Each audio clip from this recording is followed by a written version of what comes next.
ada hal yang beta harus koreksi di sini. Biasanya itu orang agak salah paham antara investasi sama trading, toh? Iya, ada trading. Nah, investasi itu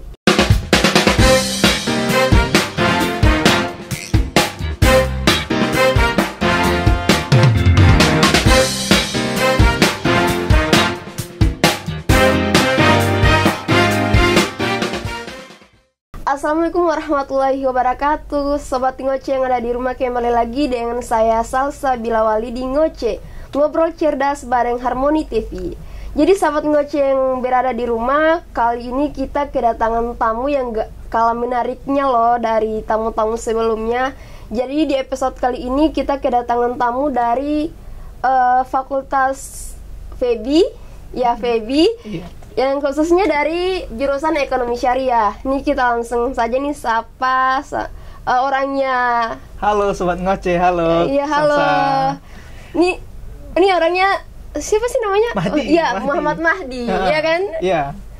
Jadi Muhammad Mahdi ini dia dari jurusan Ekonomi Syariah semester 6 ya.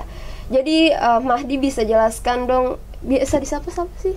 Biasa kita panggil Mahdi sih, semua orang juga panggil itu Mahdi, kecuali di rumah ada panggilan sendiri lagi. Siapa sih? Jangan. Oh, jangan. Oke, Mahdi aja ya. Mahdi aja. Soalnya kalau Mahdi tuh kayak gimana gitu sih? Biasa kok. Iya. Ayo lanjut dah. Dia aja ya. Aku panggil dia aja. Iya. Mahdi. Jangan lah, Mahdi aja lah. Oh iya, Mahdi aja, oke. Mahdi bisa ya jelaskan profil singkat Mahdi buat teman-teman Ngoce yang ada di rumah. Oke, perkenalkan, nama saya Muhammad Mahdi. Saya lahir di Makassar 3 Juni 2001.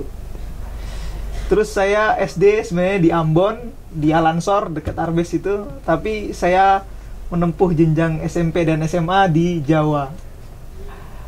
Ada satu dan lain sebagainya, saya balik lagi ke Ambon dan saya mengambil kuliah di IAIN Ambon. Kenapa sampai punya kepikiran untuk kuliah di sini? Sebenarnya itu ada cerita panjang juga toh. Ada anak-anak yang memang mereka kuliah SMP SMA di Jawa. Iya. Dan mereka memang sebenarnya incarannya memang di Jawa juga toh, atau di luar negeri. Tapi ada satu dan lain hal kayak beta ini. Sebenarnya beta lulus SMA setahun itu, beta udah ngambil kursus bahasa Inggris tuh buat selesaiin TOEFL. Oh, berarti nganggur setahun buat kursus. Berarti lulusan tahun 2019 Iya. Sama dong, kayak aku juga. Okay. Beta lulus SMA, ambil kursus tuh bahasa Inggris. Ambil kursus bahasa Inggris, terus belajar di Pare, belajar IELTS tuh, kayak TOEFL gitu. Iya. Buat nanti kuliah di luar negeri. Nah, pas akhir tahun 2019 tuh, akhir tahun 2019 itu beta kangen nih, mau pulang dulu tuh sebelum keluar. Pulang ke Ambon, waktu pulang tiba-tiba COVID. Oh iya, COVID. COVID itu Januari belum marak, mulai pas kena Februari Maret. Iya. Itu udah marak banget gitu. Jadinya waktu katong mau pengurusan kuliah buat keluar negeri itu udah agak susah ya. Jadi lebih lebih nggak jelas lagi gitu. Padahal kita udah persiapan, ya sudahlah. Dan waktu itu mau tes daftar di Unpati nih sama kawan-kawan tuh, di Unpati, terus ternyata udah tutup. Terus beta juga punya kakak di sini tuh jadi dosen, terus bilang ambil di IAIN aja lah, gak rugi gitu ngambil di sini. Ya sudah, beta daftar langsung, beta masuk itu di hari waktu udah mulai perkuliahan. Jadinya beta sing ikut PB aja. Tapi itu keinginan kuliahnya itu emang sudah dari awalnya mau ambil ekonomi atau? Oh iya, pertama memang beta ini waktu SMA itu beta IPA toh. Oh iya, beta saya juga IPA. Beta IPA, beta pengen ngambil aerospace. Aerospace itu kayak teknik tentang pesawat. Iya. Tapi sebenarnya beta sing terlalu struck juga sama di situ. Nah, waktu beta nganggur di Ambon tuh, kan sekeluarga kan udah. Pertama kan ayah kan, bapak sendiri udah coba pernah ikut kursus trading saham tuh. Iya. Abis itu beta nganggur, terus bapak saranin daripada nganggur coba main saham. Oh gitu. Nanti beta bapak kasih ini, dikasih apa modal. Nanti kasih modal dikit dulu, toh. Dikit dulu, dicoba dulu. Ya sudah, beta siapa sih yang ngasih mau uang tuh? Ya sudah, iya, kita ambil uangnya. Oh, jadi motivasinya mau berinvestasi itu dari ayah. Iya dari ayah. Tapi nggak diajarin apa-apa, cuma ini dikasih uang aja gitu. Modal nekat gitu kan. Modal nekat masuk, terus ya sudah ikut main saham. Terus sebelum kita bahas ke lebih lanjut ke motivasi kamu mau berinvestasi nih, kira-kira aktivitas sehari-hari kamu di kampus itu apa? Beta karena dengar-dengar katanya kamu itu suka bantu-bantu dosen gitu loh. Oh gitu. Bener nggak sih? Bener, tapi gak sepenuhnya bener juga sih bantu-bantu gitu dosen. ya. Beta bukan anak-anak fakultas yang ada selalu buat dosen. Iya. Beta pertama awal kampus itu beta memang aktif di kelas tuh. Kalau memang kan beta karena udah ikut kursus di Pare tuh, sering public speaking, jadinya kalau cuma presentasi atau yang kayak gitu-gituannya ya bisa lah tuh. Terus ya beta juga waktu semester awal itu kan belum masuk organisasi apa-apa nih tuh. Jadinya beta memang beta luangkan waktu banyak di main saham. Jadi sebelum masuk kampus juga beta udah main saham tuh, terus sampai masuk juga. BTW nih, waktu sebelum beta dapat beasiswa atau beta bayar beasiswa juga kamu. Beasiswa apa? Beasiswa Genbi nih. Oh, Genbi. Beasiswa. Tapi sebelum itu tuh beta bisa bayar kampus tuh dengan cuannya saham. Masya Allah. Serius, soalnya kan pertama memang kan di IAIN kan ini gak mahal tuh bayar SPP-nya tuh. Terus dengan keuntungan saham juga katong bisa bayar itu, jadinya ya alhamdulillah tuh beta udah 3 tahun nggak minta orang tua punya uang. Masya Allah. Tapi kalau untuk saham itu kan kita harus punya basicnya juga kan, punya ilmu kan untuk main saham, karena kan kita nggak main saham itu nggak langsung kayak gimana ya. Itu kan ada untung ruginya juga, kayak nanti ada di saat-saat tertentu itu saham itu akan naik, pasarnya akan naik, terus ada penurunan juga. Ya gini, kalau orang namanya berbisnis tuh, apapun bisnisnya itu modal yang katong harus miliki pertama itu apa? Keberanian, mau mencoba. Kalau katong cuma belajar saja terus tuh, katong sih apa-apa di situ. Makanya waktu beta dikasih uang pertama kali, beta belajar dulu, beta buka rekening dulu, beta coba beli dulu pakai harga sedikit. Belajar itu ikut, nanti kalau kita udah rugi, kita udah pusing baru belajar. Kalau itu beta belajar toh, belajarnya waktu learning by doing, learning by experiencing. Jadinya katong belajar sambil mencoba. Terus kalau alamat sekarangnya di mana? Beta tinggal di sini deket saja, RT 1 itu, tahu Masjid Daulah Islamiyah Jembatan Jodoh? Iya tahu. Itu lurus ada tanjakan kanan jalan. Kok kayak pernah lihat, tapi kayak gimana? Soalnya kan kalau pulang kuliah kan lewat itu juga kan. Tapi mungkin salah orang kali ya. Maaf. Terus sebelum kita lanjut nih, investasi tuh seperti apa sih? Tolong jelaskan buat teman-teman ngoceh yang lain, pasti mereka pada kepo nih. Dari tadi bahas investasi saham, apa sih sebenarnya investasi itu, biar mereka juga tahu. Investasi itu kalau setahu beta dan apa yang beta ketahui dan rasakan tuh, model macam investasi itu menyimpan suatu barang yang barang itu naik harganya tuh. Kalau katong menyimpan suatu barang tapi barang itu turun harganya, menurut beta itu bukan investasi. Misalkan kamu simpan kue itu di dalam kulkas atau di dalam lemari, apakah itu investasi? Menurut beta itu seng. Karena mungkin kue itu 2-3 hari yang akan datang dia udah busuk, udah kadaluarsa, udah gak enak dimakan. Tapi beda sama barang-barang investasi. Barang-barang investasi itu sesuatu yang kita simpan, dia itu semakin lama semakin meningkat. Nilainya, value-nya itu naik gitu. Katong kalau simpan di situ. Kalau katong kasih contoh tanah, atau kalau kita simpan itu naik ininya, naik nilainya. Terus apa lagi yang kita simpan naik nilainya? Apa ya? Uang mungkin. Enggak, kalau beta uang itu kalau disimpan bukan investasi. Uang itu setiap tahunnya dia turun nilainya. Misalkan katong Gitu pegang. ya? Soalnya aku bukan ekonomi, makanya aku nggak tahu. Sing apa kan? Ini buatnya. Makanya kalau orang bilang saya investasi uang itu, kalau investasi uang saja itu nggak betul itu. Orang nyimpan uang itu karena uang tahun ini sama uang tahun depan itu lebih besar uang tahun ini. Gitu ya? Kayak kemarin tahun kemarin itu uang 10.000, uang 12.000 itu udah bisa beli minyak 1 liter. Iya. Tapi sekarang uang 12.000 itu gak bisa beli minyak 1 liter tuh. Berarti kalau kita menyimpan uang 12.000 sekarang sama besok itu bukan investasi namanya. Nah, investasi itu kita menyimpan barang-barang yang akan naik harganya. Kayak emas misalkan tuh. Iya, emas tahun-tahun kemarin itu masih harga 800. Tapi Sekarang kalau katong cek emas Antam itu harganya 1 juta. Oh, sudah 1 juta. 60-an, 60.000. Gitu. Itu investasi. Gitu ya. Terus investasinya di mana? Investasi. Kalau beta investasi ini kan investasi banyak tuh. Beta investasi ini di pasar modal, obligasi sama saham. Beta waktu itu mau coba ke tanah tuh, mau coba beli tanah. Tapi ini sertifikatnya itu agak susah di sini. Harus kadang-kadang kalau kata mau beli ke orang ini, tiba-tiba dia gak keluarin suratnya, harus ke orang yang lain tuh, jadinya harus bayar 2 kali. Ya begitu. Jadi beta lagi cari aman dulu main di saham. Walaupun sebenarnya saham main jual beli trading itu di saham itu juga gak aman sebenarnya.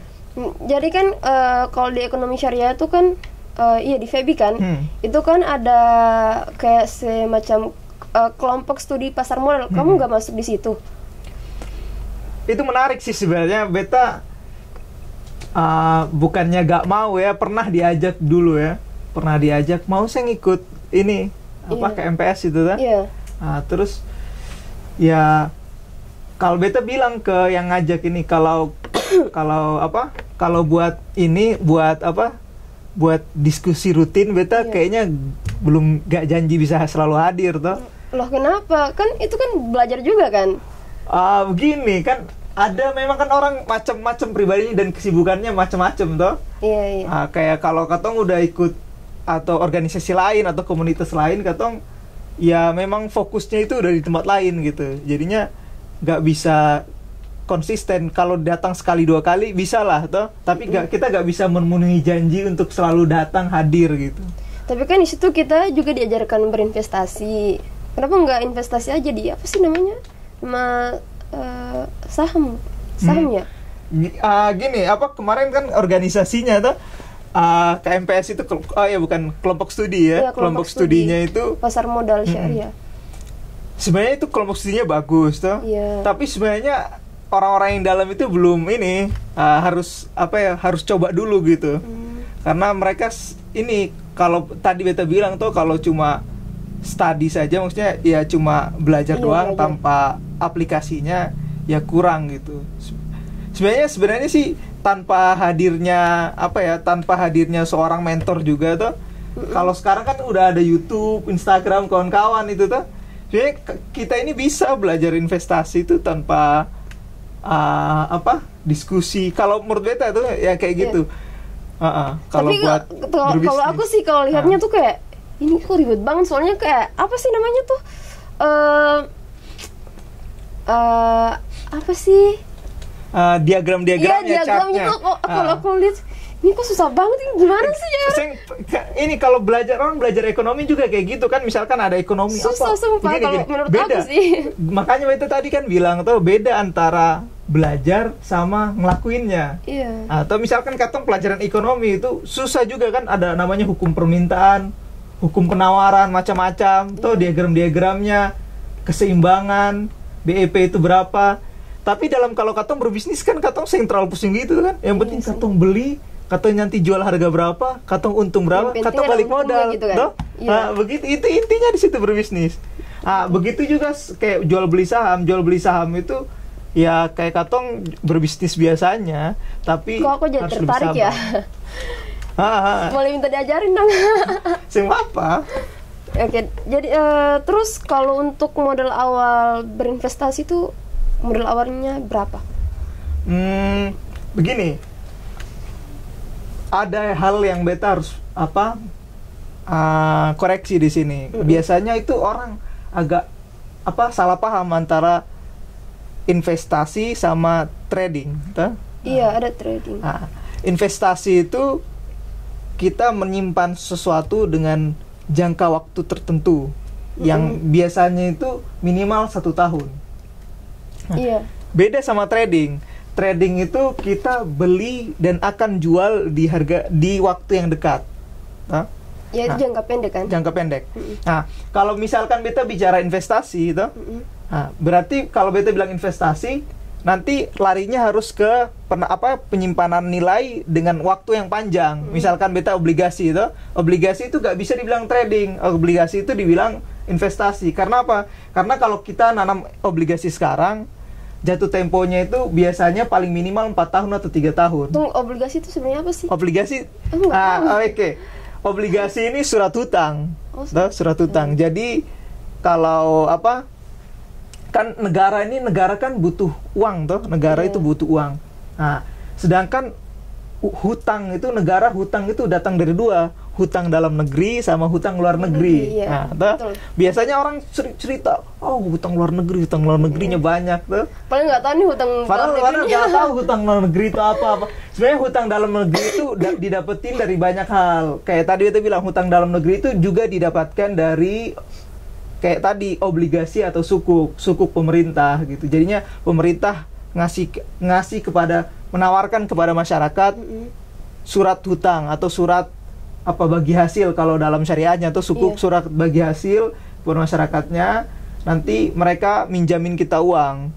Nanti kalau di syariahnya mereka kalau memberikan hadiah kalau ada kelebihannya. Kalau di obligasi namanya bunga.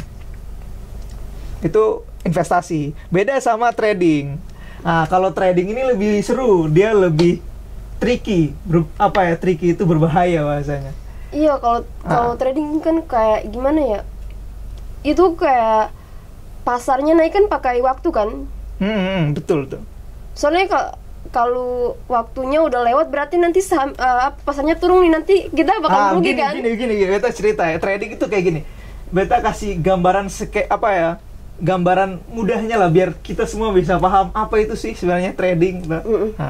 Jelaskan biar sahabat ngoce di rumah juga tahu. Oke. Trading itu seperti bisnis pada umumnya, misalkan kita apa harga yang setiap harinya atau setiap minggunya naik turun biasanya kalau katong cari barang-barang nih. Cabe. Iya, cabe, bawang, telur. Cabe, bawang, telur. Iya. Itu barang-barang yang naik turun, fluktuatif. Bahasanya kalau bahasa trader itu fluktuatif, naik turun. Naik turun. Orang main saham itu serupa dengan orang jual cabai bawang. Orang jual cabai bawang itu dia beli, misalkan dia jarang beli di harga mahal. Seorang pembeli itu pasti dia cari 1 kilo biasanya yang 40.000, 30.000. Terus dia simpan sampai harganya 60.000. Waktu harga cabai 60.000 dia jual. Kan dia itu untung 20.000 tuh per kilonya tuh. Sama kayak trading. Trading itu begitu, surat berharga itu yang dikeluarkan atau surat berharga dikeluarkan perusahaan, kita beli, misalkan kemarin kayak BRI Syariah tuh di harga 1.200-an, 1.100-an, kita beli sekarang. Besok ini, hari ini tuh kemarin itu dia harganya udah naik 1.500, 1.600-an tuh, berarti naik barang 35-40% lah. Nah, itu naik tuh. Tapi kita juga bisa rugi. Ruginya di mana? Kalau misalkan kita ngasih contoh beli cabai di harga 60.000 tuh. Kita bayangin 2 hari ke depan itu cabai harga 100.000. Kita udah perkirain tuh, kita mau jual besok. Ternyata besok itu cabai bukan harga 100.000. Besok cabai itu harga 40.000. Udah turun lagi. Udah turun. Terus kita positive thinking, besok minggu depan mungkin naik, kita mau jual minggu depan, ternyata minggu depan turun lagi, makin turun. Tapi masalahnya cabai yang udah kita simpan lama itu apa masalahnya? Kualitasnya udah turun tuh. Nah, Iya. jadi kita harus terpaksa menjual cabai dengan harga rugi gitu. Susah juga ya. Sebenarnya mudah asal kita nggak terlalu Tapi kalau udah grogi terus mah habis uang kita. ya memang itu makanya di dalam main saham itu ada satu yang kita butuhkan, yaitu sabar dan kepala dingin. Iya. Soalnya banyak orang main di saham itu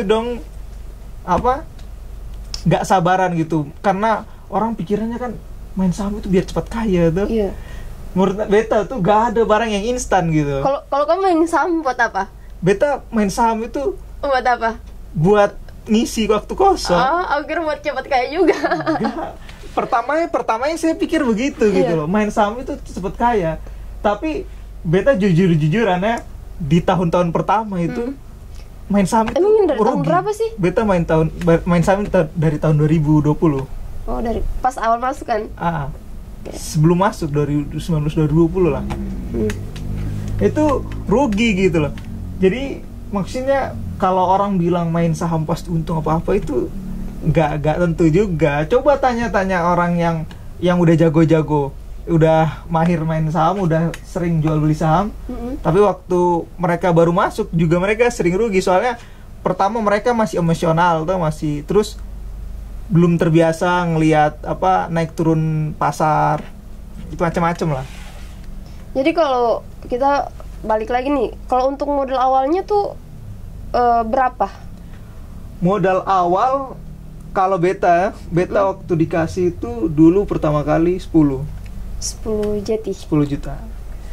Tapi kalau minimalnya untuk teman-teman ngoceh, sahabat ngoceh di rumah nih, mungkin mereka mau main saham juga, kira-kira berapa minimalnya? Gini, di saham itu kan katong ngambil keuntungan dari selisihnya itu dihitung dengan persentase.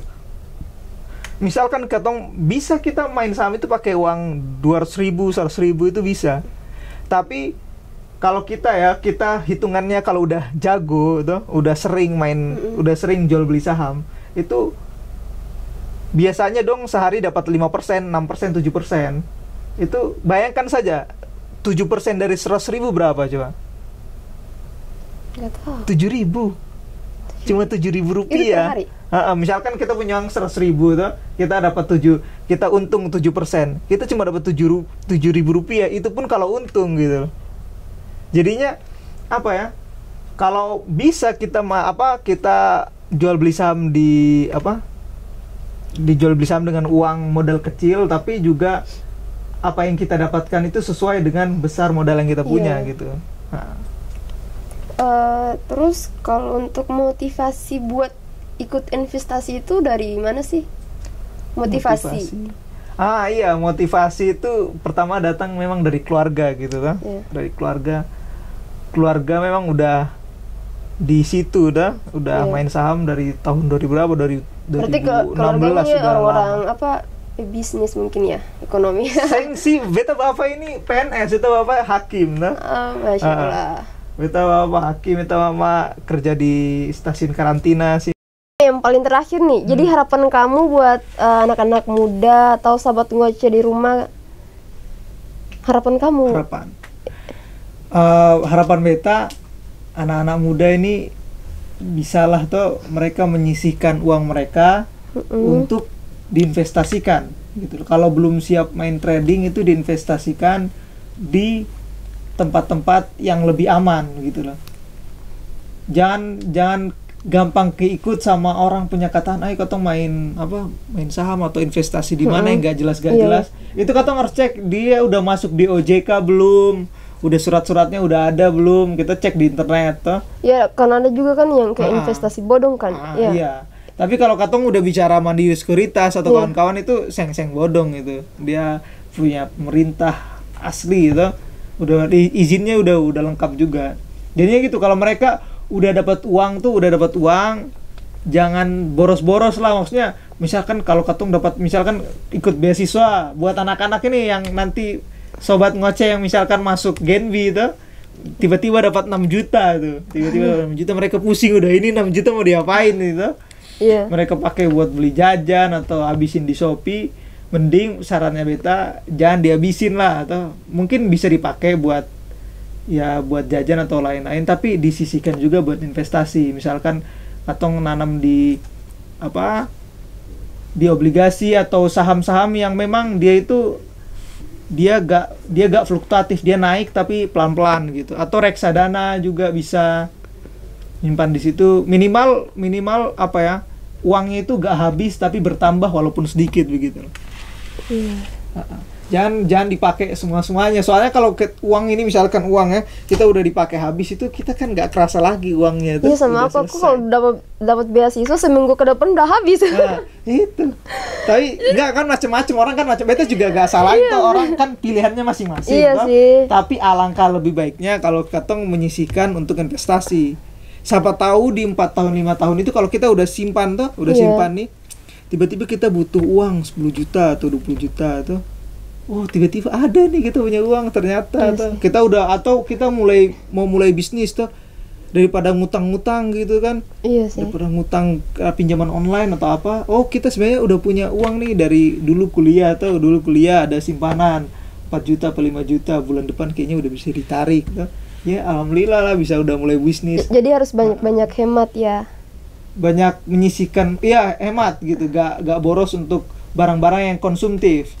Lebih disisihkan untuk barang-barang yang nilainya naik gitu. Oke, sahabat ngoceh yang ada di rumah, jadi itu saja bincang-bincang kita terkait apa ya?